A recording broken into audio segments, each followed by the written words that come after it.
Class 10 सारे बच्चे ध्यान दें। हम लोग गणित के 2012 में पूछे गए प्रश्न पर चर्चा कर रहे हैं। ध्यान दीजिएगा, बिहार बोर्ड क्लास 10 मैथ 2012 ये क्वेश्चन बैंक का क्वेश्चन है। 2012 ईयर में पूछा था सारा प्रश्न। उन प्रश्नों पर मैं चर्चा करूंगा।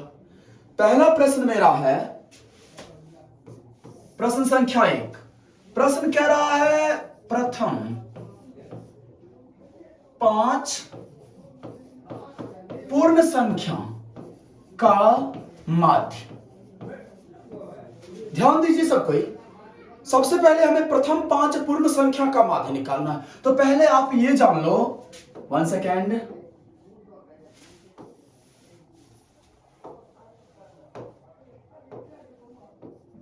ध्यान दीजिए।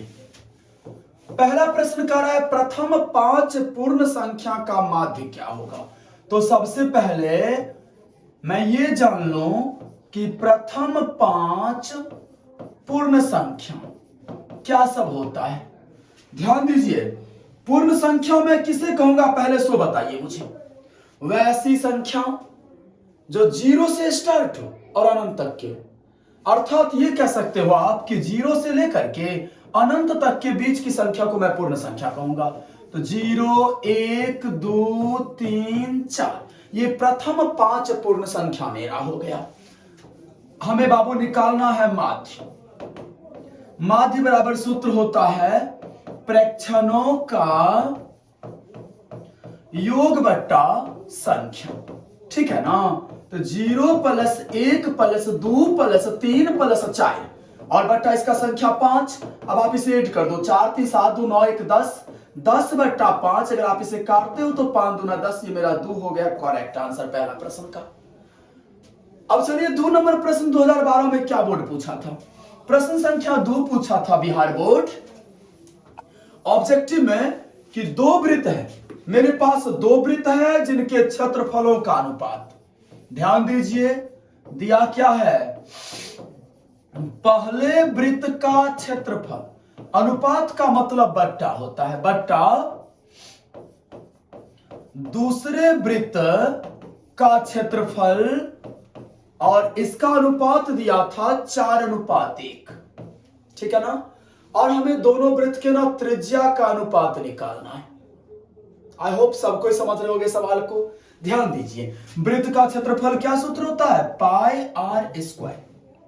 चूंकि वृत्त 2 है ना, तो इसको आप r1 मान लो, और दूसरा वृत्त का पाई r2 स्क्वायर, 4/1, पाई पाई कैंसिल, देन r1 बट्टा r2 का होल स्क्वायर बराबर 4/1 है ना, तो 2/1 का होल स्क्वायर, ये square square cancel, r1 ratio r2 बराबर 2:1। मतलब त्रिज्या का अनुपात कितना निकल गया, ध्यान दीजिएगा, त्रिज्या का अनुपात मेरा निकल गया 2:1।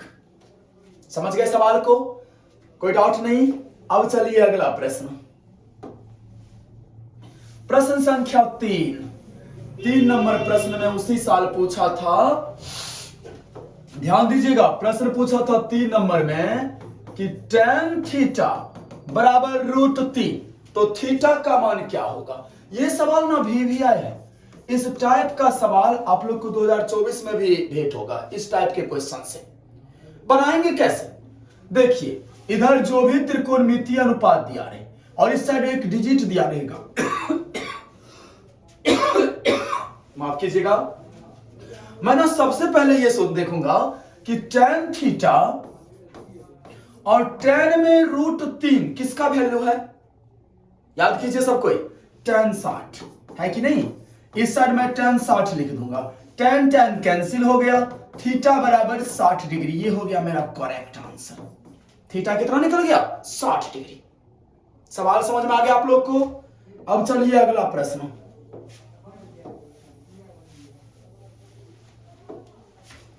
प्रश्न संख्या 4 नंबर प्रश्न कह रहा है हमें वैल्यू निकालना है cos 60 डिग्री बटा, एक मिनट रुक जाइए, मैं थोड़ा प्रश्न गलती लिख दिया हूं। हमें वैल्यू निकालना है cos 60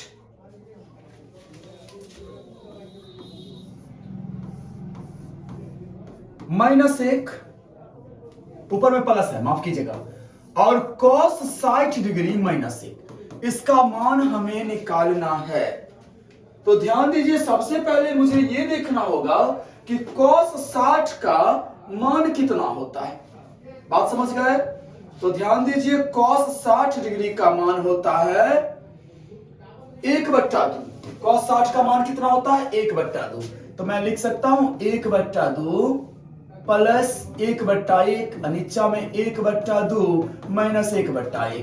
ध्यान दीजिए, 2 लघुत्तम हो गया, 1 + 2 हो गया ना, नीचा में 2 लघुत्तम, 1 - 2, ये 2 कैंसिल हो गया, तो 3/-1 मतलब -3। ये मेरा हो गया करेक्ट आंसर क्वेश्चन नंबर 4 का। अब मैं प्रश्न संख्या 5 पर चर्चा करूंगा।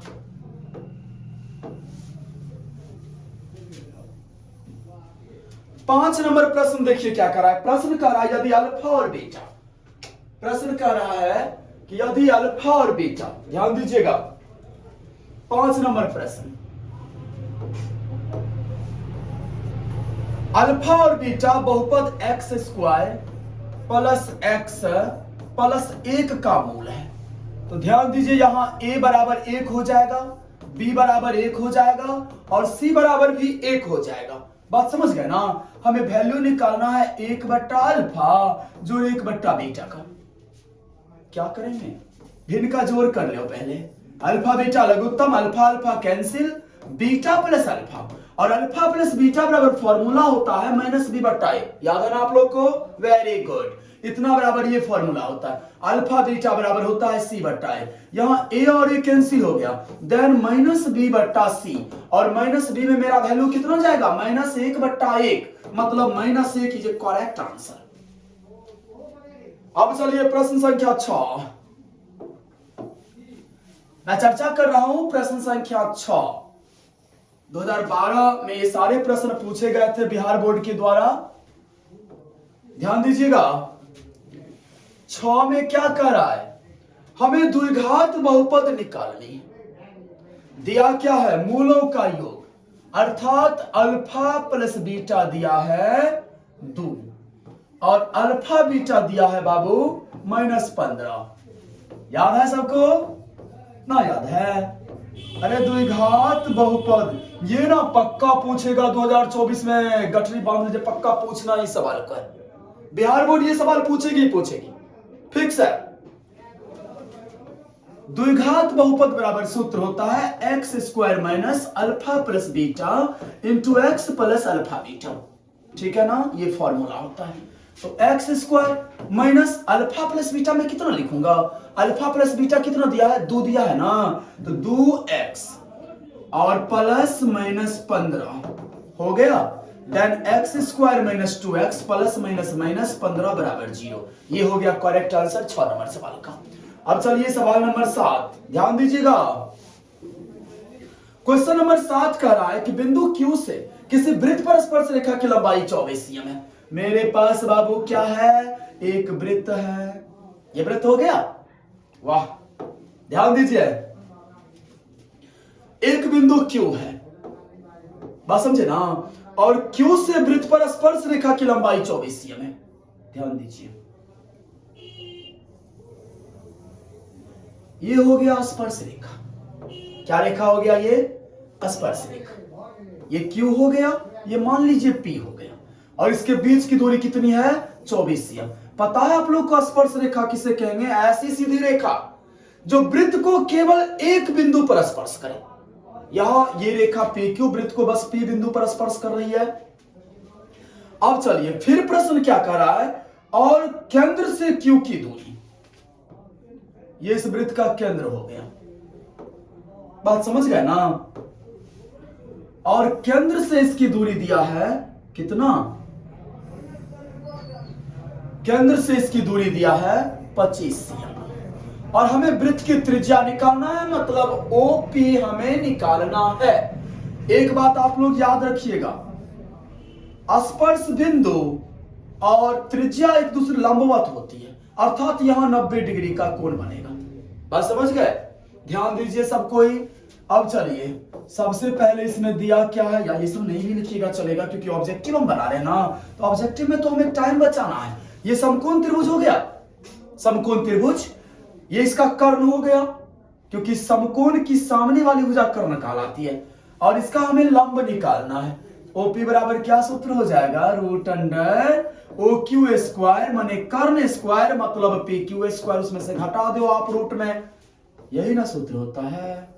25 स्क्वायर माइनस 24 स्क्वायर, 25 को 25 से मल्टीप्लाई करो 625, 24 को मल्टीप्लाई करो 576, घटाने पर 15 में से 6 गया 9, 11 में से 7 गया 4, और इसका वर्गमूल अगर आप निकालते हो तो 7 सीएम, मतलब इस वृत्त की त्रिज्या कितनी हो जाएगी बाबू, 7 सीएम। ये मेरा करेक्ट आंसर। ये VVI सवाल है, VVI सवाल माइंड में आप लोग सेट रखो। अब आ जाओ क्वेश्चन नंबर 8। ये बहुत सुंदर क्वेश्चन है। देखिए ये सारा क्वेश्चन पूछेगा, आप लोग थोड़ा रिस्पांस लीजिए। ये सारा प्रश्न बिहार बोर्ड को पूछना है। इसमें क्या कर रहा है, क्वेश्चन नंबर 7 ये कह रहा है -4,3 किस पाद में है।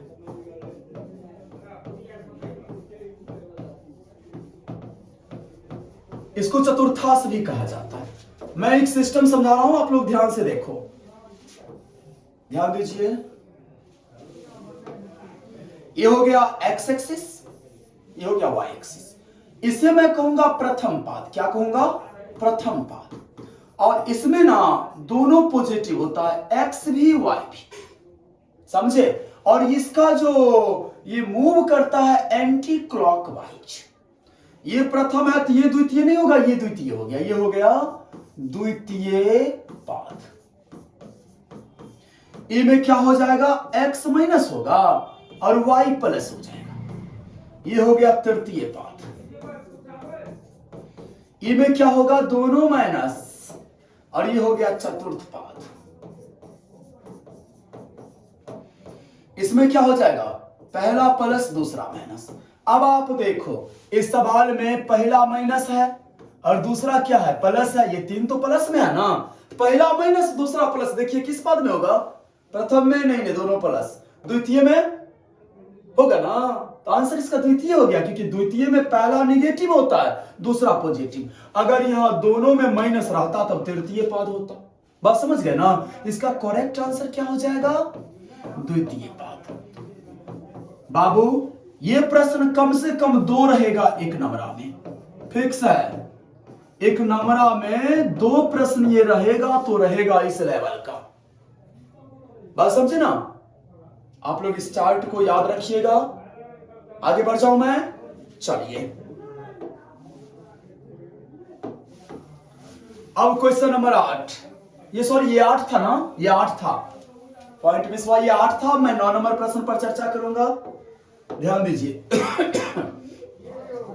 प्रश्न संख्या 9 कह रहा है कि निम्न में कौन परिमेय संख्या, मुझे ना इसमें परिमेय संख्या को चूज करना है कि परिमेय संख्या कौन है। पहला ऑप्शन है √3, दूसरा ऑप्शन है 2√2 बट्टा √2, एंड तीसरा ऑप्शन है 4 + √5, चौथा ऑप्शन है डी नंबर में √6।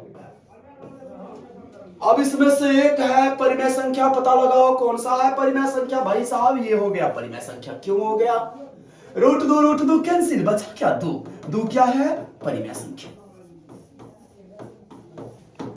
Correct answer D number. समझ में आ रहा है ना, गुड।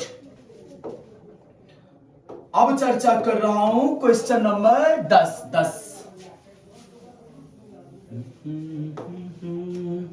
ध्यान दीजिए, 10 में क्या कर रहा है, निम्न में कौन बहुपद नहीं है।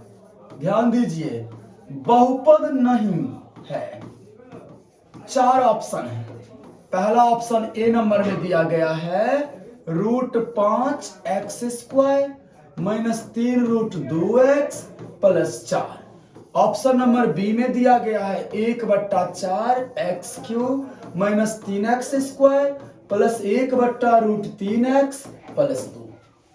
भाई साहब 50 गो 2 नंबरा में 1 या 2 प्रश्न ये महोदय का भी 1-2 स्थान है। आप लोग ढंग से थोड़ा सीख लो कि बहुपद है या नहीं, मैं कैसे जानूंगा। सी नंबर देखिए x plus 1/x and D number मेरा प्रश्न है 3x square minus 4x plus √5। आइए अब मैं रूल समझा रहा हूं कैसे मैं जानूंगा कि बहुपद है कि नहीं। देखिए कुछ कंडीशन को आप याद रखिएगा। बहुपद नहीं होने का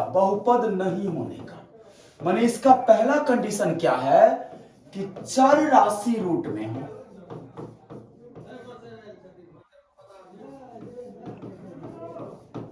क्लियर बाबू? माने X Y Z A B C 26 में से कोई लेटर ना अगर रूट में मिल गया वो बहुपद नहीं होगा। समझ में आ गया पहली बात? इसमें तो नहीं है, रूट में है कोई। अरे भाई यहां एक्स रूट में थोड़े है, यहां भी नहीं है, यहां कहीं रूट में नहीं है तो पहला ये रूल खत्म है।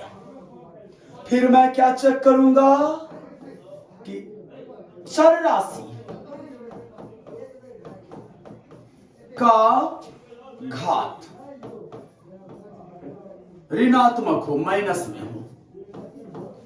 अगर चर राशि का पावर माइनस में होगा, ऐसा लाइक देखिए x का पावर -1 वगैरह वगैरह, तब वह बहुपद नहीं होगा। ऐसा कंडीशन तो इसमें भी नहीं है, नहीं ना है। किसी का पावर माइनस है? बिल्कुल नहीं है। तीसरा कंडीशन होता है चर राशि का घात जो है ना,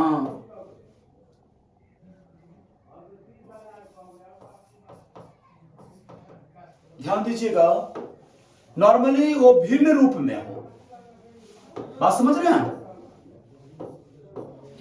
चर राशि का घात अगर भिन्न में हो तब वो बहुपद नहीं होगा। जैसे x का पावर 1/2 रह जाए, x का पावर 2/2 नहीं, ये तो कट जाएगा। x का पावर 1/2 हो जाए, 3/2 हो जाए, वगैरह वगैरह। बात समझ गए? वो भी कंडीशन नहीं है इसमें। और लास्ट कंडीशन क्या है बाबू? अंतिम कंडीशन, लास्ट कंडीशन है चौथा कंडीशन कि चर राशि जो है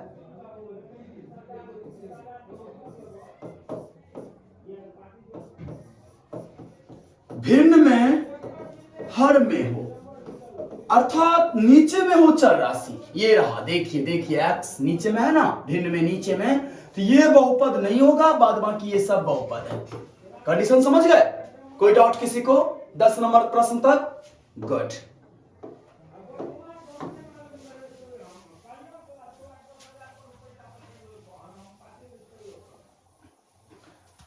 आप लोग ज्यादा से ज्यादा जुड़े हमारे चैनल के साथ।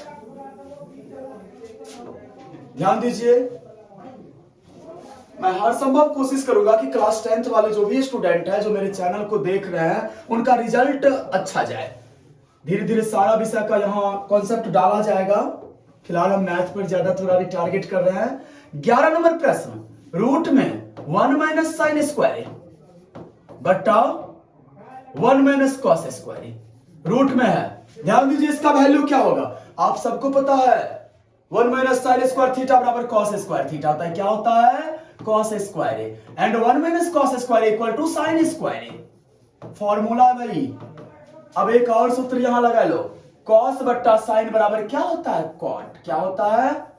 Cot. Then square root cancel हो गया, इस क्वेश्चन का वैल्यू हो गया कॉट ए। क्लियर? 12 नंबर प्रश्न कह रहा है cos 48 degree minus sine 42 degree, इसका वैल्यू निकालना है। ध्यान दो, कॉस 48 है ना बाबू, और साइन 42 को आप लिख सकते हो साइन। देखो 90 में मैं कितना घटाऊंगा कि 42 आएगा, तो 90 में से अगर आप 48 घटा रहे हो तो 42 आ रहा है। अब चलिए cos 48 minus sine 90 minus theta क्या होता है? Cos theta. हो गया। अब ये कॉस कॉस कैंसिल, 0 आंसर। बात खत्म। कोई डाउट नहीं ना है? बात समझ चुके आप लोग? 13 नंबर प्रश्न, प्रश्न संख्या 13। ये क्या कर रहा है? यदि दो त्रिभुज के क्षेत्रफल का अनुपात, ध्यान दीजिए, दिया क्या है, त्रिभुज के क्षेत्रफल का अनुपात कितना दिया है बाबू, प्रश्न में दिया है दो त्रिभुज के क्षेत्रफल का अनुपात 16:9 और हमें संगत भुजा का अनुपात निकालना है। क्या निकालना है इसका, संगत भुजा का अनुपात भाई कितना होगा। तो एक बात याद रखिएगा, क्षेत्रफल का अनुपात दिया है और भुजा का अनुपात निकालना रहे ना, इसका मैं वर्गमूल निकाल लूंगा। 16 का वर्गमूल 4, मैंने क्या कहा याद है ना, वर्गमूल निकाल लूंगा। 9 का वर्गमूल कितना हो जाएगा, 3, ये हो गया आंसर। बात समझ गए। अब चलिए 14 नंबर प्रश्न, प्रश्न संख्या 14।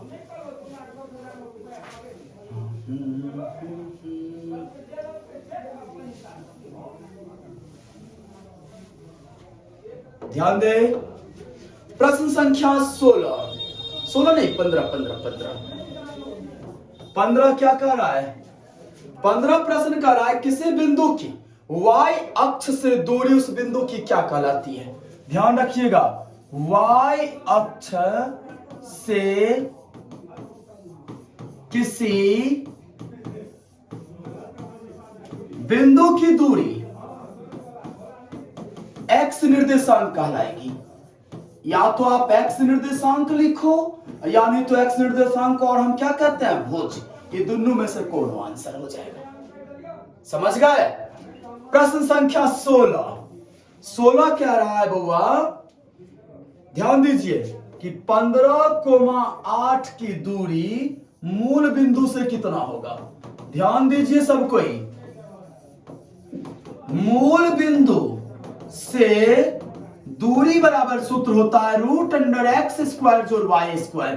इसमें से ना बाबू पहला x हो गया 15 और y हो गया 8, तो 15 15 2 25, 8 8 64, जोड़ला पर 2 89, खंड केला पर 17। ये हो गया करेक्ट आंसर। बस समझ गए। अब मैं चलूंगा सवाल नंबर 17, ध्यान दो, क्वेश्चन संख्या 17।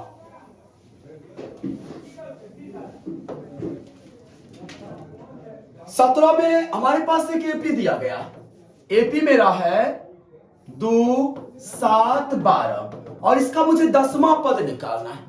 इस एपी का कैमा पद निकालना है आपको, 10वां पद। ध्यान दो, a बराबर 2 हो गया प्रथम पद और d a2 - a1 फॉर्मूला होता है d निकालने का। देन 7 - 2 5 हो गया मेरा d और मुझे 10वां पद निकालना है जिसको हम a10 से डिनोट करेंगे। a10 बराबर सूत्र होता है a + 9d। याद रखिएगा, एपी का जन्मा पद निकालना होगा ना, सबसे पहले ये हो गया प्रथम पद a और a2 में से दूसरा में से पहला पद अगर मैं माइनस करता हूं तो d निकल जाएगा और जयमा पद निकालना है उसका ये फॉर्मूला होता है, उससे एक कम d होता है। अगर 20वां पद निकालना है तो a + 19d, ठीक है ना।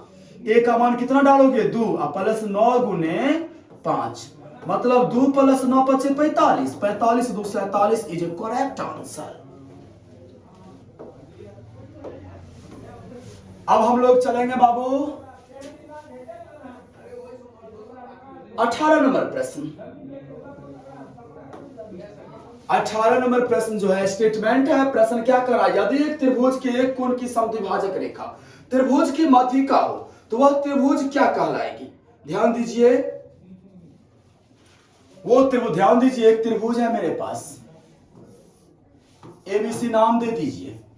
प्रश्न कर रहा है इसकी माध्यिका अगर दूसरे भुजा का समद्विभाजक है, इसका समद्विभाजक है, तो ये त्रिभुज क्या कहलाएगा, तो ये कोण बराबर है। ध्यान दीजिए, अब मैं दोनों त्रिभुज पर अगर चर्चा करता हूं, त्रिभुज एबीडी और त्रिभुज एडीसी पर चर्चा करता हूं, तो कोण बीएडी बराबर कोण डीएसी हो गया। उसके बाद बाबू बीडी बराबर सीडी, क्योंकि समद्विभाजक है तो ये दोनों बराबर होगा, और एडी बराबर एडी उभयनिष्ठ है क्योंकि दोनों त्रिभुज में है। ये एस की कसौटी से ये दोनों त्रिभुज क्या हो जाएगा, सर्वांगसम, और सर्वांगसम त्रिभुज के संगत भुजा बराबर होते हैं, मतलब ए बी बराबर एसी, मतलब ए बी बराबर एसी। ध्यान दीजिएगा, ए बी बराबर क्या, AC। और जब ये AB और AC बराबर हो गया, त्रिभुज कैसा हो गया? समद्विबाहु। इसका करेक्ट आंसर हो जाएगा समद्विबाहु त्रिभुज। 19 नंबर प्रश्न।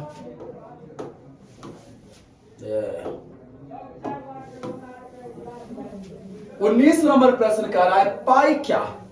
ध्यान दीजिए, पाई क्या होता है? पाई अपरिमेय संख्या होता है। इसका करेक्ट आंसर होगा अपरिमेय संख्या। 20 नंबर प्रश्न। 20 प्रश्न कह रहा है, ध्यान दे, कि ऐसे दो युगपत समीकरण का निकाय जिसमें एक भी बिंदु निष्ठ नहीं है, उसे हम क्या कहते हैं? तो उस समीकरण को विरोधी कहा जाता है। विरोधी समीकरण। ये 20 ऑब्जेक्टिव 2012 में बिहार बोर्ड ने पूछा था। अब मैं अगले वीडियो में इसके सब्जेक्टिव पर चर्चा करूंगा।